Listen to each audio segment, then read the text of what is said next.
Hello. One of America's great pastimes is the sport of baseball. Here in St. Louis, it seems everyone is a St. Louis Cardinals fan and are quite knowledgeable about baseball. And there's a rare play in baseball that we as fans wish would happen far more frequently on our behalf, called the triple play. And there's such a thing as an even rarer still, the unassisted triple play. Something like this: the opponents have loaded the bases and the runners are running as the batter at the plate hits a line drive. Let's say that line drive is coming to the shortstop, who's been shading towards second base. He catches the ball, he steps on second base, thus forcing out the runner. And the runner from first to second is coming directly in his direction. He's able to apply the tag to that person, and he has both runners out and he has the batter out. He, as the shortstop by himself, had an unassisted triple play. It's a great occasion in the game of baseball if it's happening for your team. I want to talk about the triple play in fundraising, and not something so dramatic, but fundamentally essential to building a relationship, a philanthropic relationship, over the course of time with a prospective donor.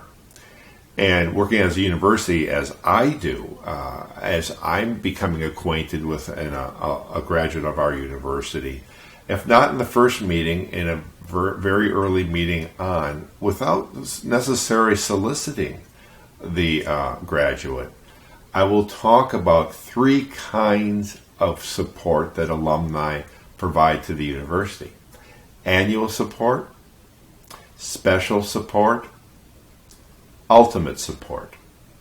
1, 2, 3, the triple play. And it would go something like this. Your fellow alumni support our university in a variety of ways, as volunteers, helping our colleges, our units, helping our students. And many of our alumni are very generous with their resources in terms of philanthropy too. And basically, our alumni over time support the university in three different kinds of categories, if you will. The first is annual support. And our graduates will send gifts in annually to the university, oftentimes for a college or specific purpose, a scholarship, a departmental need from the department that they were affiliated with as they pursued their college degree. And we have a society we call the Pierre Laclede Society that especially recognizes those who give annual support of $1,000 or more. Secondly, there's what we call special giving, and these are special needs or opportunities, aspirations that arise over time that alumni will help the university address. And this could be through endowed scholarships, endowed professorships or chairs, significant gifts that can support capital construction or other programs and projects. Typically, these are larger sums of money that are given intermittently and perhaps of a commitment over a period of time, let's say 3, 4, even 5 years. And this is in addition to their annual support. Now, these kinds of special gifts, special gift commitments, sometimes are brought from the donor as a proposal, an idea to the university. And of course, sometimes the university will bring an idea to the donor to ask the donor's consideration and assistance. Then there's another category called ultimate giving. Ultimate giving sometimes has to do with one's estate plan, but it has to do with the greatest gift that the donor in the course of their life will make to the university. Sometimes, as I said, it's tied into their estate plan because that's the vehicle through which they can make the greatest gift possible. And oftentimes this is a gift that's involved around their legacy.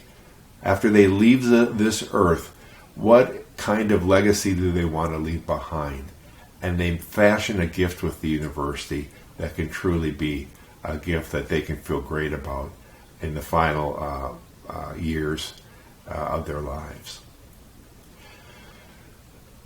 So I will lay that out, that kind of basic description. And what's great about it is that we'll engage some conversation. Again, not necessarily asking them for money at that moment, but get a feeling for how they think about philanthropy, how they view what we talk about.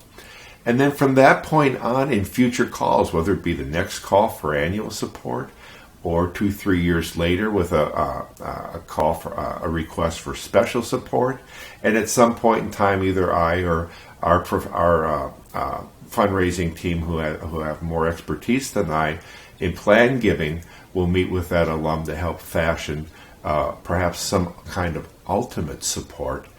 This is something, once we've laid this groundwork in this initial description, becomes the foundation from which we can engage the donor in all future fundraising conversations.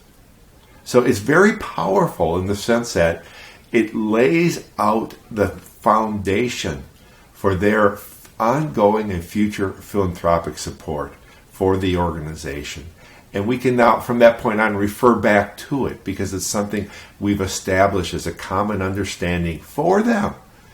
And it's a common understanding that's been established for the university over time because of generous alumni that have preceded them. Very, very powerful. And I'm wondering if you use this in the course of your working with your donors and your organizations. Maybe it's a variation on a theme if you work for an organization that's not a college or a university or a school of any kind. I'd be interested in hearing about how you do this. And we have forums in which we can have dialogue and conversation. I hope to hear from you. I hope to learn from you. And I want to thank you very much for listening.